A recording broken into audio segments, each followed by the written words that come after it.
Fala pessoal, boa noite a todos. Professor Guilherme Roscovi aqui com vocês. Gustavo voltou de viagem, né, de Curitiba. Estava bem cansado, ele pediu para eu fazer nessa parte de início, de recepcionar vocês, além de dar a aula propriamente dita, né? Quero agradecer a presença de todos, né? Mais uma vez aí, domingo à noite. Não é todo mundo que prioriza esse dia, esse horário. E, sobretudo, mais ainda, Dia dos Pais aí, né? Cada um tem suas respectivas comemorações, compromissos e tudo mais. Então, obrigado a todos que estão podendo estar aqui comigo hoje. Escolhi esse tema, né? Toda vez que o Gustavo manda para nós lá, né? Assim, os professores, né? Os temas de vocês nas próximas aulas, né? Essa retroversão pélvica era para ter sido umas 3 aulas minhas anteriores, mas acabou que por outros motivos acabei dando outras aulas, mas é um tema que eu gosto bastante. A galera demoniza muito a retroversão pélvica, observa ela apenas em um movimento, um contexto, que de fato eu concordo que seria acontecer uma retroversão em graus mais profundos de um agachamento, né? Vejo isso como um problema, sim, vou me explicar melhor depois. Mas a gente tem que entender que existe, né, uma parte do movimento ali que não vai necessariamente ser um problema e vai trazer muitos benefícios, né? Por isso ter uma retroversão pélvica como uma aliada na estabilização segmentar. Eu sei que tem muitos colegas novos que possivelmente não me conhecem, então eu vou brevemente apresentar o meu currículo aqui para vocês. Meu nome é Guilherme Bittencourt Roscovi Fraga, ou simplesmente Gui, ou Gui Roscovi, como o pessoal utiliza mais aquele meu sobrenome russo ali. Sou bacharel em Educação Física pela Universidade Luterana do Brasil, lá em Gravataí, Rio Grande do Sul, da onde eu sou. Sou acadêmico de fisioterapia hoje, na Faculdade Unicesumar. Tenho uma pós-graduação em Medicina do Esporte pela Estácio de Sá. Tenho uma pós em Cinesiologia e Biomecânica pelo INADS. Estou fazendo uma outra pós em Neurociência pela FAVENE. Tenho formação em Pilates Clássico, embora eu não trabalhe mais com isso hoje. Sou tutor externo, né, do curso de Educação Física na faculdade Uniaselv. Hoje eu tenho 3 turmas lá. Sou monitor dos cursos de musculação clínica da escola Edsel Rosa também. Sou professor no grupo GCAM e também no grupo Clube do Livro, é relativamente semelhante a um grupo de estudos online, e componho a equipe multi-interdisciplinar, né, das clínicas médicas Santa Úrsula e Clinisol. Na Santa Úrsula eu atendo junto com os fisioterapeutas, a Clinisol pego encaminhamentos dos psicólogos, de psiquiatras, a gente tem uma nutricionista lá também. E também sou personal trainer, como muitos de vocês, trabalho com consultorias, dou mentorias de carreira, mentorias de estudos para outros colegas. Já tenho alguns cursos meus e dou demais tipos de capacitações para academias e demais grupos de colegas da área. Então, inicialmente, pessoal, a gente vai trazer umas definições básicas aqui sobre a pelve, né? E nesse momento eu vou precisar da participação de vocês, ok? Primeiramente, né, vamos observar essa imagem aqui. Aqui vocês estão vendo esse osso pelve, né, que os nossos avós chamavam de bacia, né, do latim, a derivação do nome é bacia mesmo, né, algo que é tipo uma vasilha que tem um espaço dentro, né, ela forma assim uma cumbuca. Então, por isso que os nossos avós chamavam de bacia esse osso que hoje a gente, sobretudo na literatura científica, chama de pelve, né. Aqui que eu estou contornando, a gente tem a mais famigerada e de fácil acesso, aí agora mesmo vocês conseguem tatear em vocês mesmos, a crista ilíaca, né? Porque a pelve é a formação, é um osso, né? Que é formado através de outros 3 ossos, né? O isquio, o ilho e o pubis. Aqui a gente tem uma outra imagem lateral, essa borda que vocês estão vendo é o acetábulo do latim significa taça, é o espaço onde a gente tem o encaixe da cabeça do fêmur, né? E isso aqui, de fato, é o que a galera chama simplesmente de quadril. Então, a articulação do acetábulo com a cabeça do fêmur, né? O buraco da pelve com a cabeça do fêmur é que é quadril, ou articulação coxofemoral. É um termo que a gente acredita que vai ficar mais seminado com o passar dos anos, não vai mais ser articulação do quadril, né? Mas quando vocês ouvirem elevação de quadril, provavelmente elevação pélvica, mas que a gente entenda essas determinações. Eu quero chamar uma atenção inicialmente aqui para vocês para o seguinte, ó. A pelve é um osso que ela vai girar sobre em torno, aliás, de um eixo imaginário. Ela pode girar para esses dois sentidos. Só que vocês têm que entender que aqui atrás, ó, ela está consolidada com a coluna sacral, mais especificamente a parte da pelve, que é o osso íleo. Portanto, a articulação sacroilíaca, ela não é nem um pouco móvel, vamos considerar ela assim para facilitar. Se ela não é móvel, a próxima estrutura, a estrutura adjacente que se movimenta, né, que permite movimentos, vai ser a coluna lombar. Porque as vértebras lombares, sim, ó, elas têm movimentos, elas possuem discos. Enquanto que os discos da coluna sacral, né, do cóccix, eles vão ser ossos consolidados. E abaixo dela, a gente tem essa articulação do quadril. Na maior parte dos nossos movimentos, a gente está com os pés fixos no chão, portanto, a gente tem uma dependência dessa pelve girar em prol de uma estabilização distal, né? Os pés fixos no chão e essa pelve girando sobre esse fêmur, né? Então, o que eu quero que vocês entendam inicialmente? A pelve gira num eixo imaginário, vamos dizer assim, e ela depende muito das articulações adjacentes a ela, ok? Que vai ser a lombar, de maneira geral, e vai ser o quadril, ok? Dito isso, alguma dúvida aqui, pessoal? Tá tranquilo? Aqui umas definições bem básicas, só para a gente iniciar.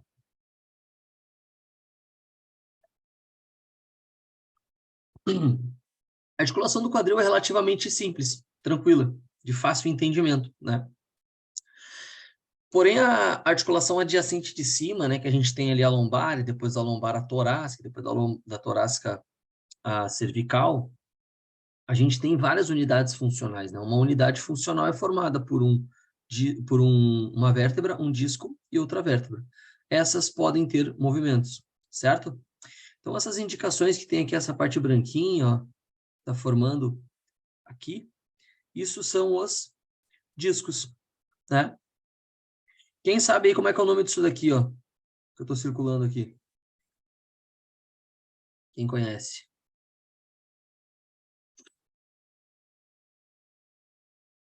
No chat ou no microfone, pessoal. É onde uma vértebra se encaixa com a outra, processo articular? Não, bem aqui, ó. Onde eu rabisquei ele.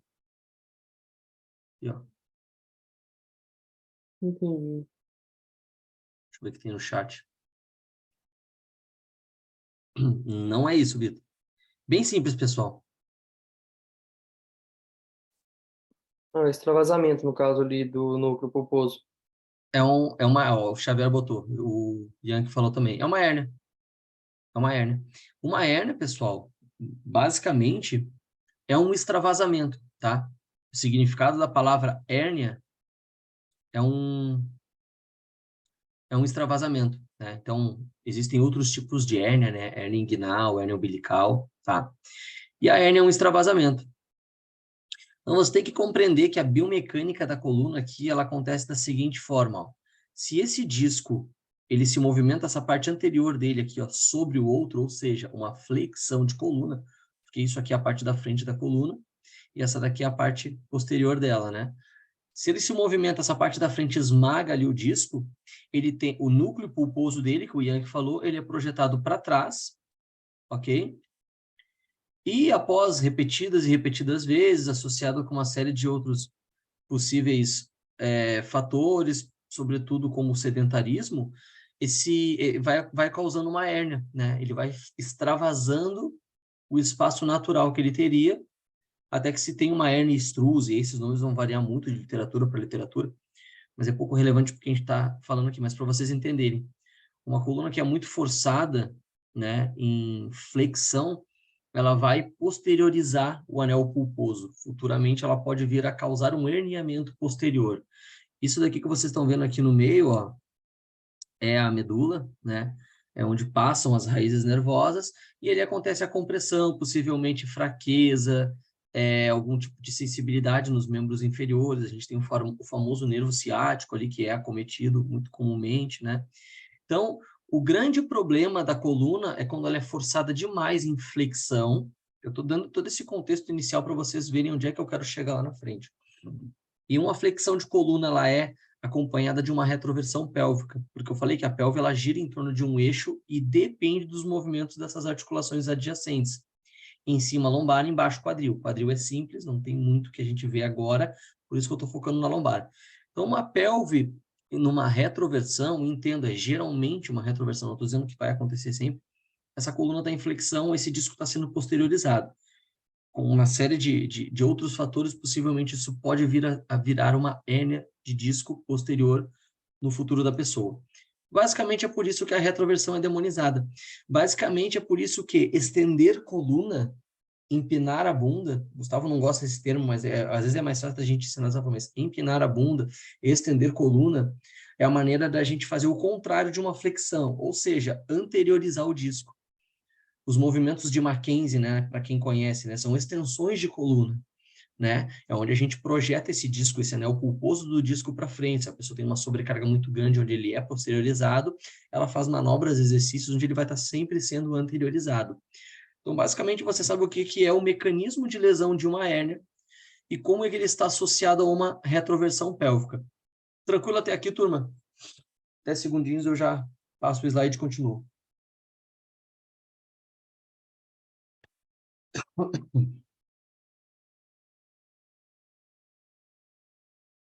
Beleza. Então, aqui, pessoal, a gente tem o... Deixa eu tirar esse áudio. A gente tem ali, ó, um vídeo do YouTube, o rapaz fazendo os movimentos de retroversão e anteversão. Retroversão, anteversão. Vocês acham que essa lombar dele não ficando arredondada, ela não está arredondada ali, ó, ela não fica, ó, ele para ali. Mas o movimento que ele faz é uma retroversão. Então, a retroversão, muitas vezes, ela simplesmente é o retorno de uma excessiva anteversão. Gravem isso, tá? Aqui a gente tem, ó, uma moça ali em cima, ó. Isso aqui estava como certo, errado e certo, né? Mas ali, ó, ela está com uma anteversão pélvica em cima e embaixo uma retroversão. A maneira de baixo é como eu prefiro fazer, tá? Já viram essas variações? Sabem por que disso? Alguém tem alguma hipótese, alguma ideia? Faz de uma maneira, faz de outra? Por que que faz assim? Fiquem à vontade, pessoal. Abre o microfone aí, escreve no chat e participe.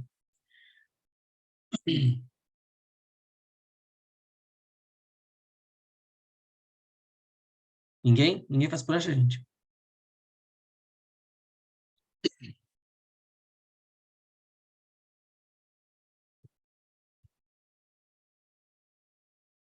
Aqui embaixo, ó, dando já a resposta para vocês. A gente tem uma famosa imagem do livro do Newman, né?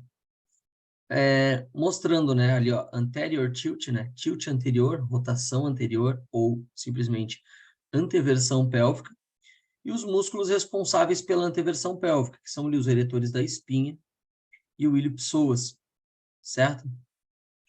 E no lado aqui a gente tem o posterior tilt, né? O tilt posterior, a retro, né? Atrás, retro, posterior, retroversão pélvica.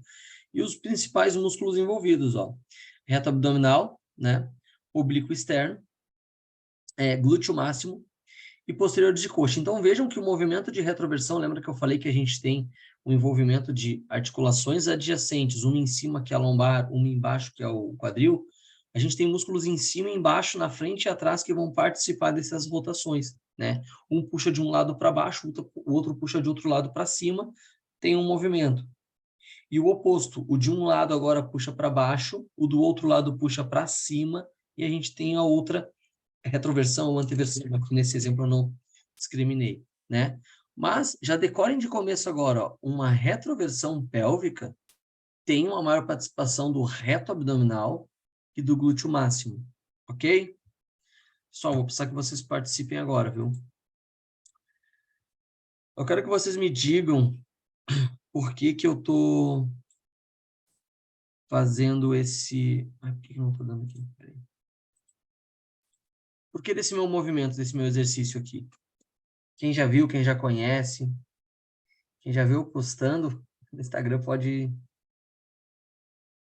deixar para um outro colega aí que realmente não saiba e queira participar. Já viram essa variação de prancha? Vitor e Yankee já viram?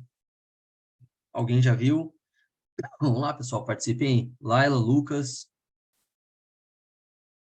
Potencializar transverso do abdômen, o Vitor falou. Laila nunca viu, beleza. Fernanda, Nicole, Felipe. Podem botar no chat. O Yankee já viu. Felipe não. Show. Yankee, onde é que tu viu? Por gentileza, se puder comentar.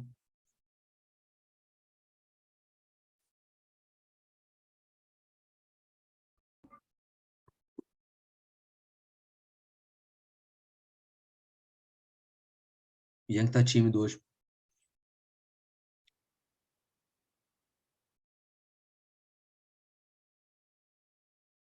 Tá, tranquilo. Beleza. Vamos primeiro observar ele aqui, pessoal, antes de eu chegar já na resposta, né? Peraí que tem mais coisa no chat. Não, tranquilo, Yankee. Nem esquenta, nem esquenta. Eu tava pegando teu pé só. Normalmente, né, turma? Esse cotovelo, ele fica exatamente embaixo do ombro, né? Então, aqui eu coloquei ele mais longe, né? Eu fiz uma alavanca maior nessa prancha, né? O Yankee lembrou, pode botar Yankee. Os autores dessa prancha, desse artigo, aula do Rodrigo, é a cara deles. Do Kinetic, não, não é a cara dele, não. Nunca vi ele falando. Entendi. A gente tem uma alavanca aumentada aqui, né? Os autores chamam essa de plank long lever, né? Alavanca longa da prancha. O Peixoto, tá, sei, o RPX, né? Show. É uma prancha que a gente aumenta, né, a alavanca dela, mas tem um movimento de retroversão pélvica ali também, né? E aqui a gente tem o artigo que investigou ela, né? Vocês podem ver os autores ali embaixo, não é um elenco fraco não, né? Brad Schoenfeld, Brett Contreras, né? Então aqui a gente tem variações de prancha, ó. A prancha A é a tradicional. A prancha B, embora não dê para ver, ela é a posição de braço tradicional, mas tem uma retroversão pélvica ali. A prancha C, posicionamento mais natural, mais neutro, semelhante ao A, porém com a alavanca aumentada, os braços mais à frente. E aqui na D, braços mais à frente e a posição de retroversão pélvica. O que vocês acham? Exatamente, você está muito ele aqui. O que vocês acham que aconteceu de diferente em cada um desses movimentos, pessoal? Coloquem hipóteses aí. Podem escrever, né? Quem não quiser abrir o microfone. No variação B, mais trabalho de transverso. Opção D, mais de oblíquo. Coloquem aí, por favor.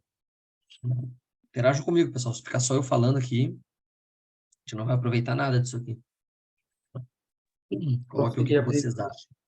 Consegui abrir aqui. Quanto maior a alavanca, a gente tende a ter um trabalho maior. Se a distância da alavanca é maior, a gente vai ter que ter um trabalho maior muscular, principalmente os músculos estabilizadores, né? Para limitar a tendência de movimento que tem ali no exercício. Perfeito. Tendência é cair, né? A gente tá contra a gravidade, né? Gravitacional para baixo, ainda tem a força que atua de ação e reação no pé, no braço, né? Perfeito.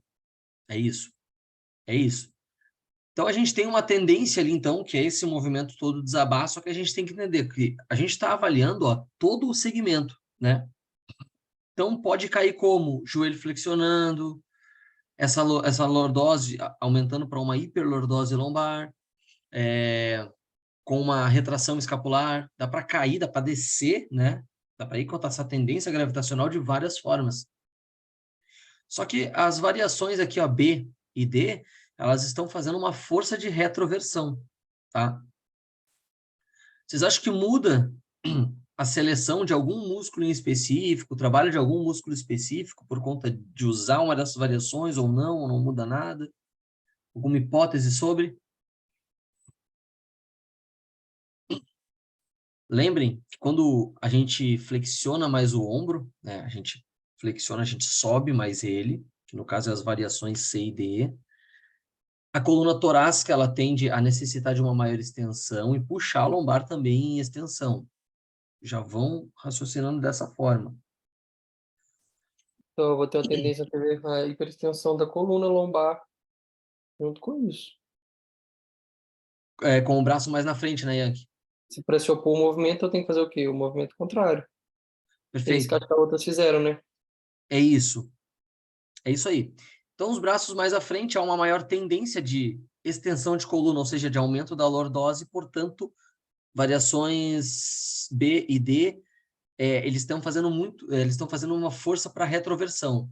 Só que na D o braço está mais à frente, o ombro está mais flexionado do que no B, então provavelmente aqui ele tem que fazer mais força para retroversão do que aqui na B, correto? Vamos para a resposta. Olha só, essa D aqui, que é o que eu fiz ali no vídeo anterior, é a long lever posterior tilt, né? Alavanca longa com tilt posterior, com retroversão pélvica. Aqui vocês estão vendo os valores aumentados, ó, do trabalho da parte superior do reto abdominal, da parte inferior do abdominal e do oblíquo externo. Eretores da espinha também, ele aumentou o trabalho, tá? Só que me parece relevante ele ter aumentado um aqui, do que em comparação aos outros, quanto que aqui foi uns números mais gritantes, mais exorbitantes, né? Tipo, de 90 para 109, de 121 para 153, né? Então, essa variação aqui, ela trabalha de maneira muito mais forte, muito mais eficaz, esses músculos aqui. Agora, pensem comigo. Uma pessoa que consegue ficar mais de 1 minuto em prancha, se vocês fizerem uma variação dessas daqui da D, ela não vai aguentar ficar tanto tempo. Isso tem um problema fazer uma dessas formas ou não? Nenhum delas tem problema. Mas, se tu quer trabalhar para uma modalidade esportiva onde tu visa uma estabilização segmentar para curtos momentos de estabilização, de rigidez do teu tronco, tu usa as variações onde fica mais pesado, que tu vai ficar menos tempo, porque ele é menos resistência e mais força, né? A parte metabólica ali do exercício, vamos dizer assim. Claro isso? E aí a gente tem várias formas de trabalhar, né, essa estabilização segmentar. O exemplo aqui que a gente tem é o dead bug, o nome desse exercício. A mão e o joelho que ficam na bola, um joelho está puxando com o quadril em flexão, enquanto o outro ombro está baixando em extensão. Então tem uma força muito grande ali do tronco em flexionar, ou seja, em acompanhar com uma retroversão pélvica. O comando que eu dou para ele, que eu fiz antes, exercícios, né, mais pedagógicos, é que ele pressionasse bastante a lombar contra o chão. Porque se ela desencosta, ele está indo para uma ante. Se ele aperta ela contra o chão, ele está em retro, e seguindo o mesmo exemplo daquelas pranchas que a gente mostrou no slide anterior. Então, ele está tendo um trabalho muito maior de abdômen ali. Concordam? A aluna da direita, já, ela está dissipando força para membros superiores, tá? Só que não desaba nada lá na lombar dela, ó, né? Dá uma mexidinha, mas é o tronco inteiro. Não tem a lombar apenas afundando em hiperlordose, ou seja, ela está segurando, fazendo força para segurar uma retroversão ali, né? O Xavier diz que usa o elástico no dead bug. Eu uso muitas variações no dead bug. Eu acho um exercício muito bom. Uso o kettlebell também para introduzir uma estabilidade de ombro ali também, né? Com a bolinha para cima, né? Faço várias formas. Vocês entenderam, pessoal? Essas variações aqui, né? Observe que aqui, ó, mais uma vez, ó, o movimento dinâmico que vocês estão vendo é o ombro dela, né? Ele vai para frente, vai para trás. Só que o trabalho sinérgico que ela tem aqui, o trabalho dos estabilizadores que ela tem aqui é muito maior do que os músculos que dinamicamente fazem esse movimento. A gente vai dizer o que aqui, que é grande dorsal, né? Que ela faz força para puxar a bola, né? Para aí ela só deixa aí, né? Ela controla fazer, mas seria grande dorsal ali, né? Um extensor do ombro, um tríceps longo, embora o cotovelo esteja flexionado, né? Então tem tudo isso a ser avaliado, mas eu quero que vocês já vejam dessa questão que eu falei aqui. O movimento, a parte que está isométrica no movimento, né? Isométrica no movimento é ótimo. A parte que está isométrica no exercício, né? Que está fazendo força de estabilização, músculos sinergistas, músculos estabilizadores, mais apropriado de se usar esse termo, eles estão fazendo muito mais força do que o músculo que se encontra em dinamismo. Por que eu estou falando isso para vocês? Porque vocês veem todos os dias Muita gente condenando variações de abdominal e infra, dizendo que não trabalha abdômen. Só que tu fazer um movimento que dinamicamente são os flexores do quadril que fazem força, não significa que os flexores da coluna, o abdômen, eles não estão fazendo muita força, mesmo que sinergistas estabilizadores do movimento, tá? Ela não sentiu nada em ombro aqui nesse pequeno ângulo, mantendo aquela sustentação, aquela estabilização segmentar. Isso aqui são slides de uma aula que eu dei no Clube do Livro sobre biomecânica e lombar no ano passado, né? Então, a gente aqui vai falar sobre os tecidos passivos, né? Então, a gente tem uma primeira geração de tensão passiva a partir do alongamento do sistema ligamentar posterior. O que é isso? Quando a gente se curva a coluna, quando a gente faz uma retroversão pélvica, uma flexão de coluna, a gente armazena energia ali, né? Então, ó, uma característica elástica do sistema ligamentar posterior é capaz de armazenar energia temporariamente e, portanto, agir controversamente como um sistema ativo. Se tu alonga um tecido passivo, que ele tem capacidade de armazenar energia elétrica, ele, controversamente, acaba agindo como ativo no movimento. Em teoria, aproximadamente 72 newtons podem ser produzidos adicionalmente ao sistema muscular. Opa, o sistema passivo, então, os ligamentos, eles conseguem ajudar os músculos a fazerem força dependendo do movimento. Entretanto, esse torque passivo é de aproximadamente 25%, de maneira que, mesmo levantadores profissionais, não exageram nas flexões de coluna durante os levantamentos. Teria que ter uma flexão de coluna bem grande para gerar tal tensão, armazenar energia elástica, então ela participar do movimento. E uma segunda tensão muscular gerada transferida através da fáscia tóraco-lombar.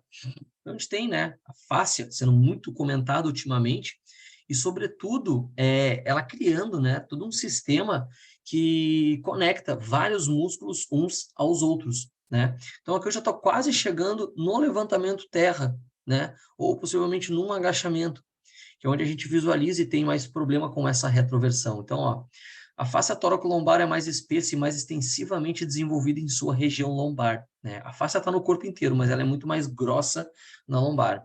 Boa parte do tecido liga-se à coluna lombar, ao sacro e à pelve em uma posição bem posterior ao eixo de rotação na região lombar. É possível tensionar a fáscia tóraco-lombar de duas formas: inclinação anterior e tensionamento do transverso do abdômen, oblíquo interno e latíssimo do dorso.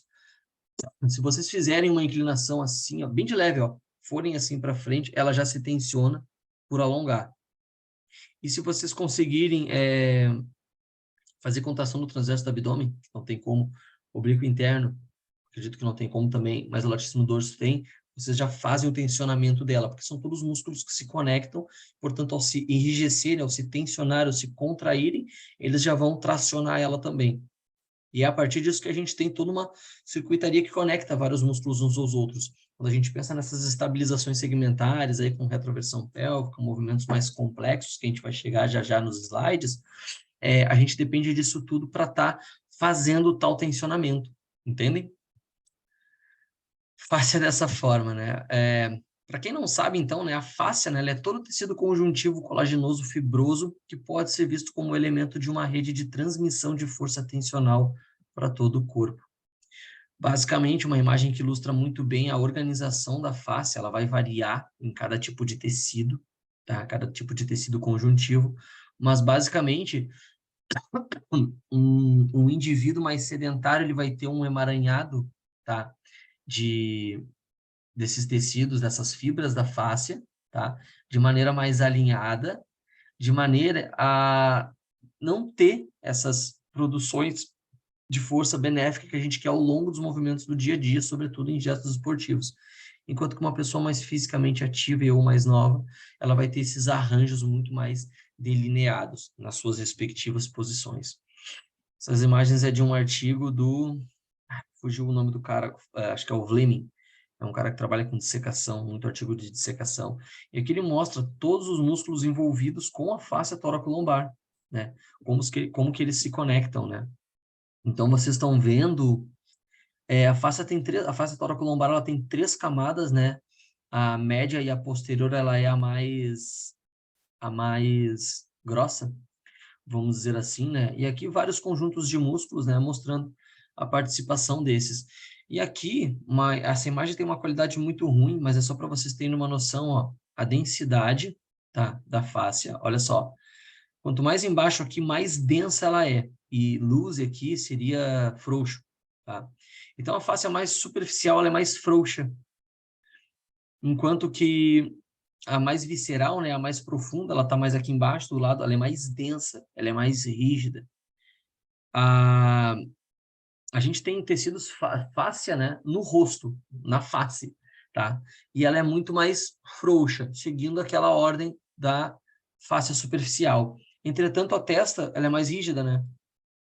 Mas por quê? Porque a linha posterior, né, da face, ela vem e se articula aqui. Então, essa região ela tem que se fixar, ela tem que ser mais tensionada, tá? E aqui outras classificações, né? Aponeurose, ligamentos, tendões, né? Aqui o tecido, alguns são mais irregulares e aqui mais regulares, tem a ver com aqueles alinhamentos que eu mostrei ali para vocês. Mas só para vocês saberem como que a fáscia funciona e como é que ela vai participar, né, junto de uma flexão de coluna com retroversão pélvica. Beleza.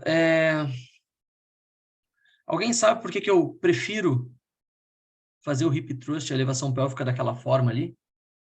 Alguém usa esse exercício assim no chão mesmo, com uma amplitude menor por algum motivo? Tem alguma preferência? O que que vocês acham? Caramba, tem um motivo que eu li lá no livro do Contreiras e esqueci, cara. Ativa mais estabilizadores. Motivo de passar sim, beleza, Vitor? O que Eu mais, acho que pessoal? você tem uma capacidade maior de fazer uma retroversão nela, no movimento. Tá, gostei dessa, vou chegar bem nesse ponto aí. Mais alguém, pessoal? É porque é uma Participem aí. modalidade que ele usa muito por causa do tórax apoiado, como se fosse aquele método concha que ele usa, né? Aham, perfeito. Vamos olhar um outro vídeo aqui enquanto isso. Esse aqui. Vídeo do meio ali, pessoal, é o Mário Gil, o Mário Sérgio, integrante do grupo. Ele faz consultoria comigo. Isso aqui é um vídeo depois da... Para quem tem controle do pescoço. Legal, Simone. Esse vídeo aqui do Mário, ele fez depois de umas correções que eu fiz, onde eu corrigi, onde eu pedi para que ele estendesse por completo o quadril. Eu tenho pavor de 200 quilos na elevação pélvica e a pessoa não finalizar a extensão do quadril. Então, a gente fez uma série de ajustes e tal, ele pegou e seguiu fazendo, né? E aqui já era um movimento já bem melhor do que quando ele começou. Então, ele faz apoiado no banco, mas ele busca uma extensão completa.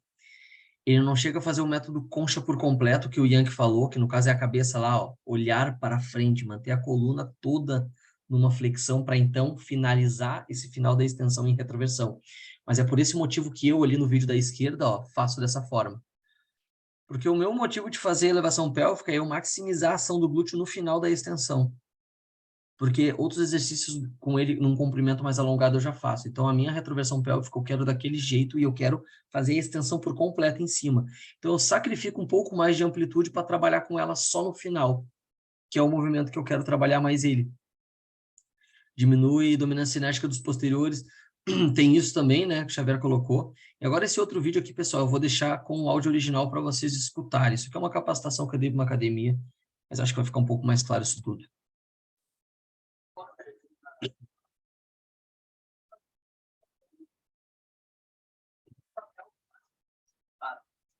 Esse vídeo tem uns 2 minutos, tá, gente?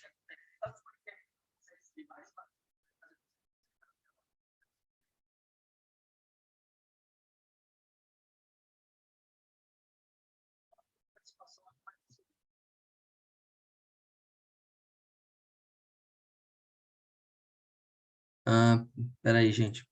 Pessoal, alguém mais não está ouvindo também? Ah, peraí, então.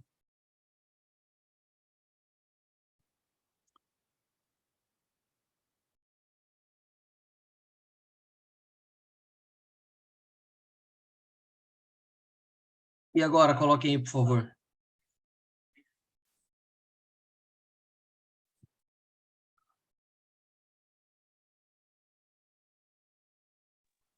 Ainda não vi.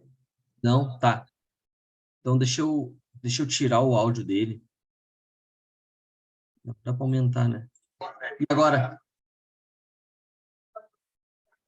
Agora dá para ouvir? Ou ainda não? Sabe por que ele não consegue subir mais? Não, tá. Então eu vou narrar mesmo. Deram uma ideia aí. Beleza. Aqui eu coloquei esse aluno. Eu coloquei esse aluno deitado, tá? E eu fui explicar, né, sobre a gente fazer o final dessa extensão de quadril, né? Então ali eu seguro a camiseta dele para parecer bem a coluna junto com a pelve. E falta um pouquinho de extensão ali, né? Ele ainda foi bem até, mas a maioria das pessoas não faz. Com peso, menos ainda. Eu pedi para ele trazer inicialmente o pé dele todo para trás ali. Eu falei, por que que ele não consegue? Eu expliquei, por causa do encurtamento do reto femoral. A gente tinha feito um teste antes ali, teste de Thomas, e a gente diagnosticou encurtamento de reto femoral. Então, se o reto femoral, que é um extensor do joelho, ele tá alongado aqui na porção distal, ele vai puxar a porção proximal também. Se ele é um flexor de quadril, ele impede a extensão. Então, ele não conseguiu subir tudo. Depois eu peguei e coloquei o pé dele mais para frente, pedi para ele estender um pouco mais o joelho, ou seja, fazer com que esse reto femoral libere um pouco mais essa extensão de quadril. E eu pedi para ele subir, mas subir forçando uma retroversão pélvica, né? Ele vai fazer na sequência aí. E aí vai ter uma hora que a câmera vai filmar ele de cima, olhem para o abdômen dele. Lembra que o reto abdominal é retroversão, ó, ele está fazendo anteversão e retroversão, ó.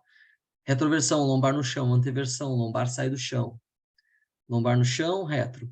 Lombar fora do chão, ante. Quando a câmera for para cima, ele vai fazer força para a retroversão, né? Ele vai fazer força com o glúteo máximo, que é o principal retroversor na parte posterior, e o reto abdominal na parte anterior. Então a câmera vai ir ali em cima, daqui um pouquinho, tá? Eu vou pedir para ele forçar a retroversão, vocês vão ver que o abdômen dele mesmo já dá uma contraída, vocês vão ver a movimentação pela camiseta mesmo.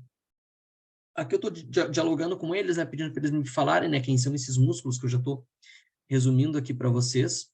Eu estou explicando ali sobre o reto abdominal sair do processo tifoide das costelas e ir até o pubis, ou seja, cruza a pelve, que ela gira num eixo de rotação, mas depende das articulações da lombar e do quadril, né? Ele está descansando até que ele ficou um tempo ali antes e agora vai mudar, ó.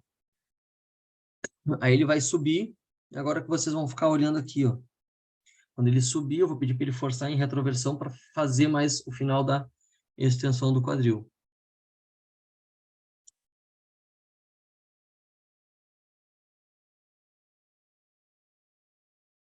Ó, subiu, ó, fica olhando. Fica olhando ali, ó. Ó, tá vendo? Baixou. Contraiu, reto abdominal, contraiu mais o glúteo para conseguir esse final da extensão. Então, aqui nesse vídeo eu estou falando para eles sobre a importância do final da extensão, né? Que é o que eu estou trabalhando aqui nesse meu movimento. No meu caso, eu não vi uma necessidade de usar banco, e também tenho preguiça, ainda mais na Smart Fit. Mas aqui o Mário Gil, o Mário Sérgio, ele faz com, com as costas do banco mesmo, mas sem perder o final da extensão. Não obstante, Yankee falou, página dos livros do Brett Contreras, variação concha, essa daqui que ele falou, ó. Então, o que ele fala? Posição neutra da pelve, só que quando for fazer o final, fazer um tilt posterior. E ali ele fala, ó, para quem tem dor lombar, né? Lower back pain, fazer, na maioria dos casos, a dor lombar está associada com uma atividade muito grande dos paravertebrais. Quem são os anteversores pélvicos? Na frente é o reto femoral, o ilho-psoas, mais atrás eram os paravertebrais. Então, quando a gente faz uma retroversão, a gente alonga eles, né? E a gente usa mais o glúteo, a gente alivia a tensão lombar. Está nas páginas do livro do Brett Contreras. Quem não sabe, é um dos maiores pesquisadores de glúteo que a gente tem. Esse exercício aqui eu postei, fiz uma postagem técnica no Instagram na época, faz um tempinho. Não sei quem viu, se vocês sabem. Isso aqui é um nórdico reverso, simples assim. Só que eu fiz as variações, ó, entre esse daqui, ó, que é o do vídeo, o outro vídeo eu não consegui, e esse daqui, que é o mesmo movimento, só que eu faço com os braços assim. Lembrem lá da prancha. Por que essa variação com os braços assim para cima?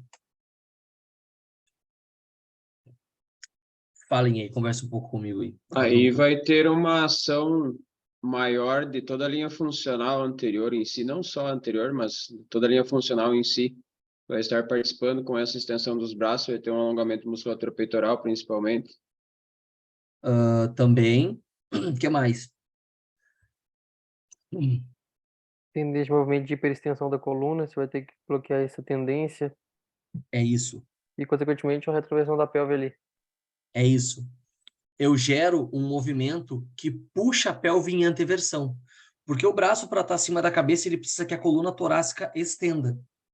Para a coluna torácica estender, a proximidade que a gente tem das vértebras vai puxar minha lombar também em extensão, aumento da lordose, e a pelve em anteversão. Então, eu tenho que fazer muita força para brigar fazendo uma retroversão. Então, o braço acima da cabeça é uma maneira que a gente não precisa de peso, né? Onde eu tenho que fazer muita força de retroversão para, então, usar o glúteo, usar o reto abdominal, descer, né? Esqueço aquele detalhe ali do step agora nesse momento, é relevante porque a gente está discutindo. Mas eu estou induzindo um cenário onde eu tenha que fazer mais força para a retroversão pélvica ali, tá? E os benefícios? Bom, eu quero trabalhar o reto femoral, né? Quando eu giro a minha pelve em retroversão, eu estou alongando ou encurtando mais o meu reto femoral. Se quiser escrever essa, fique à vontade também. Retroversão pélvica, alonga ou encurta o reto femoral? Alonga, né? Alonga. Só que assim, ó, o que é uma roubada, pessoal? Uma roubada, quando a gente rouba um movimento. Quando a gente rouba um movimento quando o corpo instintivamente dá um jeito de concluir a tarefa. Então, numa rosca bíceps, faltou força no bíceps, a tarefa é subir a barra, a gente vem de lombar. A gente vem com o ombro. Isso é uma roubada. E aqui, se a gente quer descer e alongar lá esse reto femoral, se a gente não faz toda essa força, esse sinergismo para estar com a retroversão pélvica, a gente vai fazer força demasiadamente em estender mais a lombar para descer mais. E a gente só vai ter mais compressão das articulações interapofisárias. Agora, quando a gente faz força no reto abdominal e no glúteo para fazer essa estabilização, a gente vai descer apenas ganhando graus de flexão no joelho. E aí, então, com a retroversão, alongando mais ainda esse reto femoral. Perfeito? Gosto muito dessa variação aí. E aqui o nórdico normal seria meio que o contrário pela dificuldade que ele tem. Aqui eu faço com um pouco de anteversão mesmo, né? E aqui na direita tem uma colega do grupo também, minha aluna de consultoria, Ana Cláudia. A Ana Cláudia não está podendo falar hoje, tá, gente? Que ela tirou um siso, mas tá tudo certo. Mas eu gosto muito de utilizar a flexão nórdica em isometria, porque segundo a curva de comprimento e tensão, a maioria das pessoas que tentam fazer igual eu estou fazendo ali, passam rápido demais, de maneira que não dá nem tempo dos posteriores de coxa fazerem força para participar do movimento. Então, faz em isometria, cria uma consciência corporal, né? Aumenta o teu drive neural de recrutamento desses posteriores. Aos poucos, faz uma isometria com eles mais alongados, ou seja, o corpo mais caído. E a gente, infelizmente, não tinha o vídeo que eu fiz depois dessa correção, depois que ela me mandou esse vídeo aqui, que era o seguinte... Ai, meu slide travou, gente, mas eu vou falando com vocês aqui enquanto isso. Eu pedi para ela assim, ó, ficou muito bom, né, teu nórdico ali em isometria, mas eu quero que tu sofra um pouco mais nele, mas não precisa descer mais, eu quero só que tu faça uma retroversão ali. Porque daí, nesse caso, a retroversão, naquele momento ali, deixa eu voltar o compartilhamento aqui com vocês.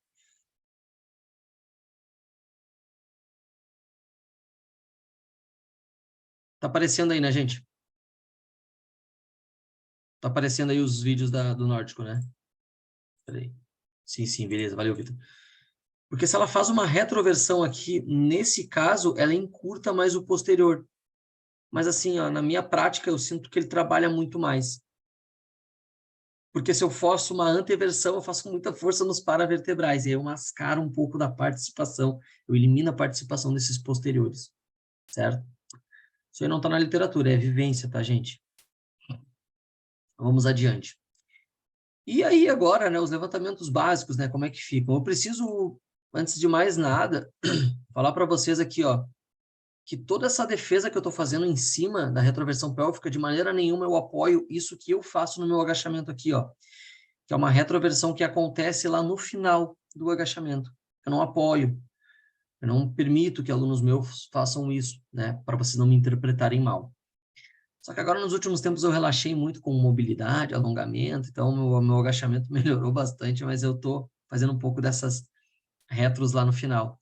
Só que é um movimento que eu diria que eu estou mais adaptado, né? Então, para mim, está tranquilo, está confortável, mas eu não o faço e estou voltando a fazer as mobilidades. Mas só para vocês entenderem a minha opinião. O áudio não vai ter, deixa eu baixar aqui que eu vou narrando esse vídeo aqui para vocês. Aqui eu estou falando, ó, então, ó, que uma retroversão pode simplesmente ser a volta de um excesso de anteversão. Quando as pessoas fazem força ali, ó, simplesmente para anteversão pélvica empinar a bunda, muitas elas estão só batendo, comprimindo, igual eu falei anteriormente, as articulações interapofisárias. Ah, o glúteo alonga mais, alonga, mas a insuficiência passiva também é um termo que a gente tem. E eu confesso que insuficiência passiva e ativa, para mim, é a maior incógnita que a gente tem na ciência hoje. Algumas coisas batem, outras não, simplesmente porque não tem como medir o quão alongado a gente submete um músculo ou o quanto a gente encurta ele para ele participar mais ou não de um movimento. E por aí vem várias viagens da nossa cabeça. Mas, muitas vezes, e aqui nesse vídeo eu exagero bastante, tá? Eu desço numa certa anteversão, extensão da coluna, e depois lá no final eu retorno para uma retroversão, a fim de contrair mais o glúteo, mais o abdômen, para então fazer o levantamento. Os meus levantamentos terras mais antigamente, eu perdia muito, ó, anteversão, aí eu forço mesmo ali uma retroversão mais exagerada para demonstrar isso. Isso aqui eu postei no Instagram.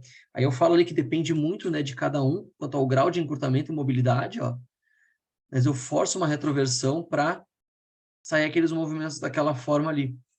Porque não tem tanta estabilidade ativa quando tu força uma anteversão, mas quando tu volta um pouquinho de retro, isso é mais contração de abdômen, mais contração de glúteo máximo, tu tem uma estabilização melhor. Esse vídeo aqui meu da esquerda, ó, dá para ver um pouco melhor, ó. Aqui o seguinte, ó. Tô natural ali, tô de boa, não tô forçando nada, tô me preocupando mais com a posição dos meus pés e minhas mãos, tô com a coluna mais arredondada, pelve em retro. Ó, aí eu fui para ante, só que é quase que imperceptível que eu volto um pouquinho de retro, mantenho a estabilidade da coluna e aí eu vou ameaçar só com os joelhos, estender, flexionar e pum, subir. Voltei um pouquinho, fui para ante menos ainda, ó. E aí entendam, é alguns Ô, anos Gui, já, tá? na hora que você fazer Treinando essa para... transição para apertar o solo e subir, você gera a máxima estabilização nessa região lombopélvica? Você faz uma força tipo de retro para subir ou você mantém ela Eu tensionada, faço, então, era isso solta? que eu ia falar. Eu faço uma força muito forte de retro, porque quanto mais trabalho eu sinto mais o reto abdominal do que o glúteo, tá? Mas o reto abdominal, ultimamente, muito mais para eu fazer essa subida e minimizar a sobrecarga na lombar. É dessa forma que as últimas 5 semanas eu estou conseguindo manter bem os ritmos desses meus treinos, que inclui 2 dias de levantamento terra, 2 dias de agachamento, 2 dias de supino, variações de remadas curvadas, os exercícios acessórios que a gente tem desses levantamentos básicos, né? Porque, sobretudo, o treinamento do powerlifting, ele é muito pesado porque tem toda essa frequência, né? A gente treina com uma sobrecarga interna baixa, que a gente avalia subjetivamente, só que eu tô, assim, sentindo muito reto abdominal por forçar ativamente, como o Ian falou, a retroversão pélvica. Aqui o mesmo dia, né? Isso aqui, vídeo antigo, não estava tão bom quanto eu tô hoje. Mesma coisa, forcei uma retroversão ali. Acho que eu fiz hook grip ali também, né? O polegar vai por dentro. Não era muito peso, né? Mas é o que eu estava conseguindo evoluir no sumô. Porque meu sumô sempre foi ruim por causa do quadril. Eu fazia o tradicional por isso. Acho que tinha 170 ali. Esse vídeo aqui da esquerda vocês conseguem ver um pouquinho melhor, ó. Ó. Deu para ver? Porque assim, ó, na primeira, pessoal, eu vou voltar esse vídeo, tá? Na primeira, eu vou pegar com a pelve em ante, depois eu pego Depois eu pego e eu, ó, forço um pouquinho reto e as demais eu já entro com ela retrovertida. É uma série de aquecimento, né? Mas a gente faz toda uma progressão ali antes de chegar nas sobrecargas mais altas. Ó, empinou ante, voltou retro, subiu rápido. Até eu chegar nas sobrecargas mais altas e fazer essa manutenção, ainda com strep, porque nessa academia eu não posso usar magnésio, já com cinturão. Ó, ante, retro, pum. Então, muitas vezes eu estou entrando nesses movimentos já com essa retro armada. Mas aquele vídeo da esquerda primeira, eu demonstro ela de ante, fazendo a transição para retro. E essa frase que é a melhor explicação que eu posso dar para vocês. Ó, a retroversão pélvica é o retorno de um excesso de anteversão pélvica.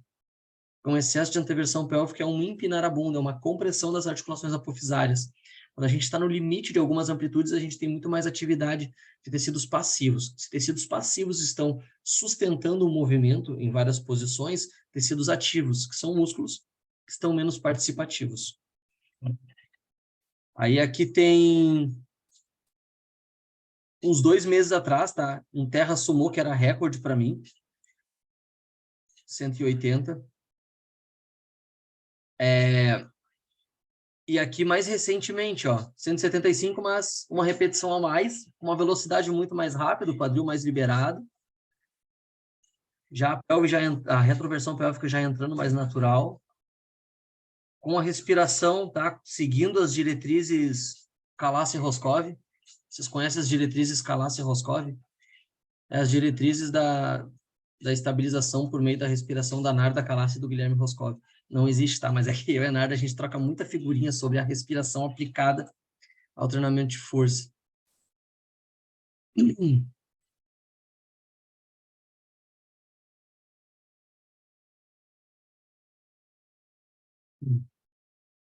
E aí, exercícios corretivos, ó. Tem todos os da esquerda que eu já mostrei para vocês ali, certo? Pessoal, alguém riscou a tela aí, não sei quem foi. Tem todos os exercícios corretivos que eu mostrei para vocês anteriormente. E o da direita ali, ó, é um exercício que a gente trabalha muito o drive neural em pontos mais críticos de movimentos. No meu caso, na minha modalidade, eu estou no levantamento terra. Se eu só puxo ali a tendência é eu estifar o movimento, a minha pelve subir, né?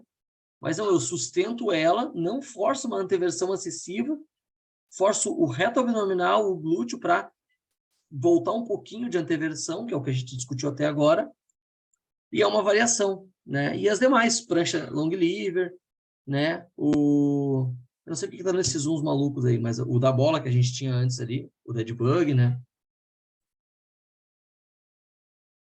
Pessoal, dúvidas?